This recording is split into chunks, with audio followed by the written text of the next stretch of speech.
First of all, where does today rank in your opinion in terms of biggest, splashiest trade deadline deals, maybe ever? Wow. So in terms of the stakes of what today was, because I can't remember that many that had players like this going back and forth, especially knowing that they're probably going to meet in 3 months. Yeah, that to me is what makes this so unique. Former MVP, of course, and James Harden, All NBA level player, another All NBA level player, Ben Simmons, trading within the same division, and they're both contenders. And if I'm being honest, I think they both got better. Now I want to talk a little bit about the ancillary pieces in this trade, but if we just look at the Sixers, what they got James Harden, shot creation, playmaking. Joel doesn't run a ton of pick and rolls as the screener where he's actually rolling, but I think this gives them another option offensively where they can operate two-man together at the top of the key, and maybe we see more rolls out of Joel. That's typically when James has been at his best in pick and rolls. Yeah.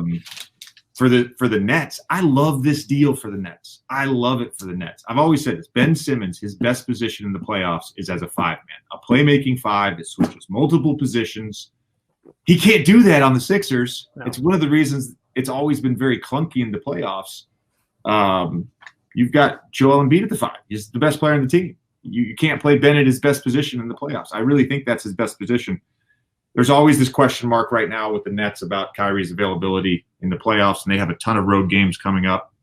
So it will be interesting to see how this plays out in the rest of the regular season in terms of their record and their seeding. But to me, they got better.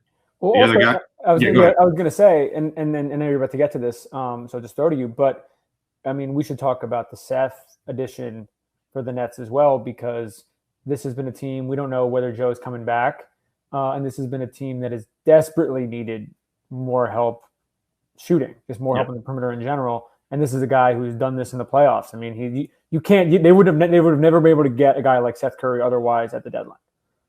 No, I get it's a big loss for the Sixers, and they don't have necessarily Maxi's shooting the ball great this year. They don't have an elite 3-point shooter that has a proven track record like Seth Curry. They're missing that piece now.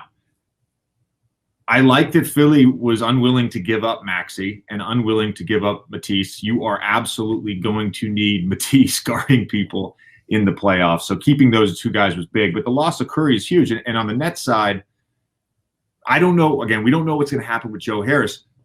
Patty Mills has been unreal this year. Unreal. Arguably, having his best season as an NBA player, shooting the shit out of the ball. And you've now just added another guy in Seth Curry that can shoot.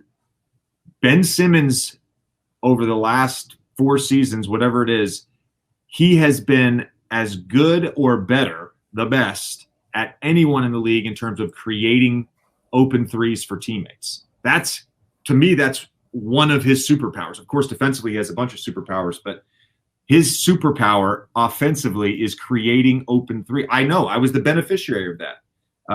He's as good as anyone in the NBA at doing that. Here's the deal with this trade. In the short term, it's a win. I think in the long term, there are some question marks here.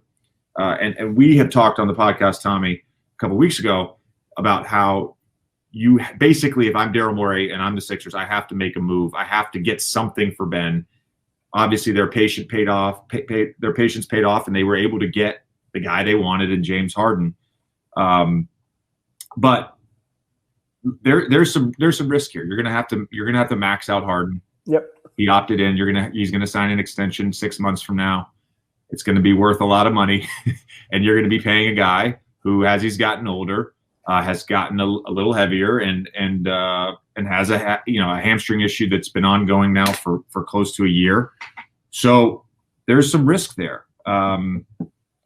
But again, I think your window's there, and you had to make this move. Do you disagree that you had that this is no? I thought we talked about this today. You know, when everything was going down. To me, this was a win, win, win, win, win. It was a win for everybody. It was a win for both teams. A win for every player involved. I think every player is, with the exception, I mean, maybe not Seth and Drummond, but the two sort of primary guys are both happier now than they were, 10 hours ago.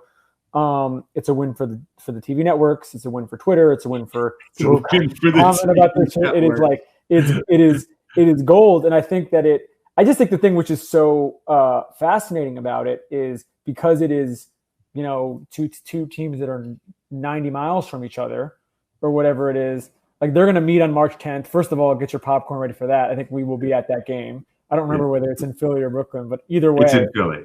Yeah, I mean, if it's in Philly, we're definitely going to be at that game. But I also just think that this is I think both of these teams before today were sort of like, I mean, obviously the Nets had lost 9 in a row without Kevin. We're kind of limping into the playoffs. They were like they have the pieces where they can make a run where you couldn't count them out for making a finals run with a guy like Joel and a guy like KD, but they were very limited. Now they're both significantly stronger. I think the people that are unhappy today are Milwaukee and Miami. I think those are the guys who were like, oh, we're not really scared of the Nets and we're not really scared of Philly before today. And now both of those have taken massive jumps. It's a valid point. RJ, Richard has said this a couple times over the last few weeks, talking about the Sixers and the Nets relative to the Milwaukee Bucks and the Heat. The Bucks and the Heat, those are two teams where it seems like everybody's moving in the same direction. The Golden State Warriors, everybody's moving in the same direction. The Phoenix Suns, everybody's moving in the same directions. Memphis Grizzlies, like those to me are the 5 best teams in the league. And before today, of course, today, those I think are the 5 best teams in the NBA.